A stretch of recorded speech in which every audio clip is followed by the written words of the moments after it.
and embarrassment as if you have done nothing but just pulled an all-nighter. And the marks. Let's not talk about the traumatic incidents. So this is exactly how I felt when I could not figure out what's actually exciting and worth writing about the 18 years of my monotonous life. So I decided to start from the very first day. Ladies and gentlemen, fasten your seatbelts as I'm going to take you on a roller coaster ride of emotions. It all started on 13th November 2003 at 5:30 p.m. while the sun was just setting, and so were the hopes of my parents. And it hit rock bottom when they saw me, a girl child, instead of a boy, which rhymes with joy for 90% of the Indian families. As I grew older, my parents, being from Hindi medium backgrounds, decided to put me into the farthest school from home because it was an ICSE board and a convent school, obviously. During my initial years, I was this perfect, obedient and this straight-A child.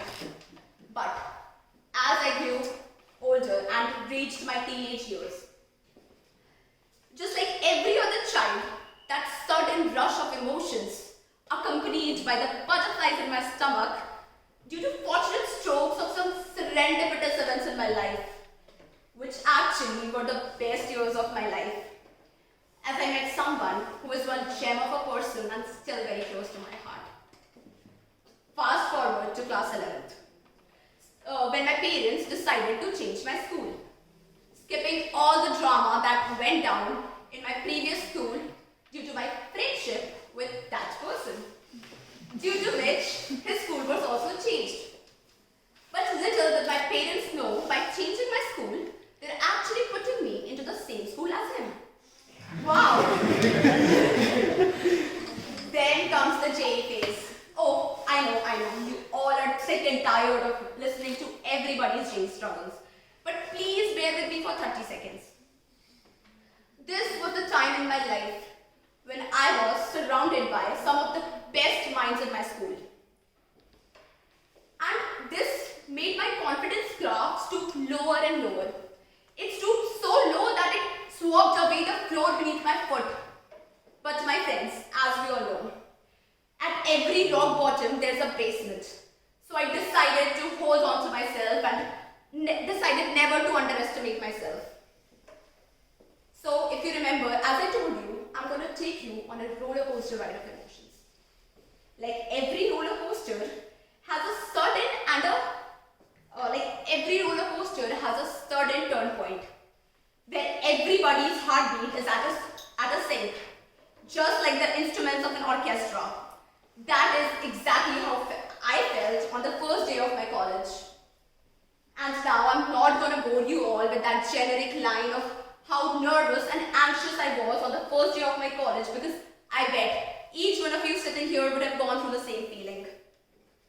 So let's talk about my first semester. During my first semester, I met some of the most crackhead and crazy people.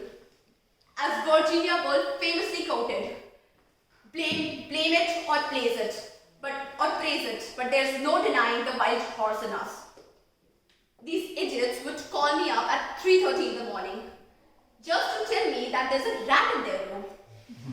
And I actually went there to do nothing, just to sit beside their bed and to tell them that please do not worry, these rats do not climb on the bed.